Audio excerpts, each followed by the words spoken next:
So we're going to test the DAC output on the board. You can see on the computer we have the multimeter connected and the instrument control board. Follow the wire around, it's a bit convoluted. That's plugged into the instrument control board here. The DMM is connected onto channel A here, and the control board is talking through to the Arduino Mega on serial 3 through these two coloured wires here, the orange and grey wires here. The DMM is set to capture voltage, although it is going to be running under SCPI control. I'm going to switch to the screen video now to show the scripts and the SCPI software running. So here you can see the script that's loaded into the Arduino Mega. All it's set up to do is basically just iterate around looking at the serial port, waiting for instructions to come in. There's some standard SCPI commands defined here, and here we're just saying we want to listen to serial 3, and that's what the Arduino Mega is connected to the instrument control board. A check is made to sure that we can find the DAC and that it's initialized, and then it just iterates around as a loop, and when it finds the command it will process it. So the command that it's really looking for is an instrument to output to, in this case DAC A, and a output code to use, which in this case is 32768.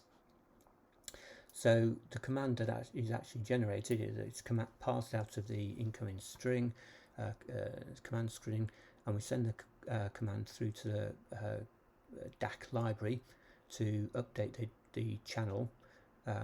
This is the name of the channel here, which we'll be using DAC A, and the code to generate. The third attribute here is a voltage, so you can actually ask the DAC to output a code or a voltage.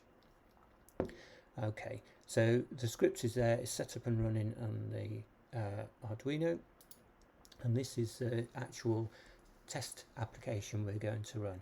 So we need to set up the control board and the multimeter to do the reading, and for the control board we select the instrument DAC a starting code and an end code, and how we will increment between the two of them. Okay, and then we'll show in the graph down here the actual voltage being read by the multimeter. I'm actually collecting all relevant data in this structure here, and you see for any given code we're capturing the voltage read and what the voltage should have been based on the code output. So for code 20 we should be putting out 1.5 millivolts. We're actually putting out 1.9 millivolts, so we're about 400 microvolts out there, and this is a previous test run. So let's start that. Okay, it sets it up, and we'll select the control board. The multimeter is already selected. We want DAC A, channel A, between 0 and 100, so let's start that run. And the first thing it will do is just initialize the test program and ask the instruments for their identity, and then it will start iterating through the codes here, and you can see it, and building up the graph as it goes along. So these are the readings that the DMM is taking.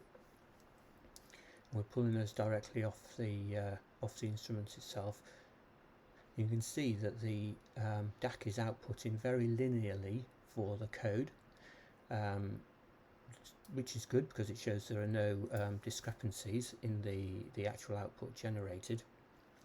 And if you look at the write-up that's given elsewhere on element 14 that is linked here, you'll see that there are test outputs for all channels across a number of ranges, and the output is linear throughout.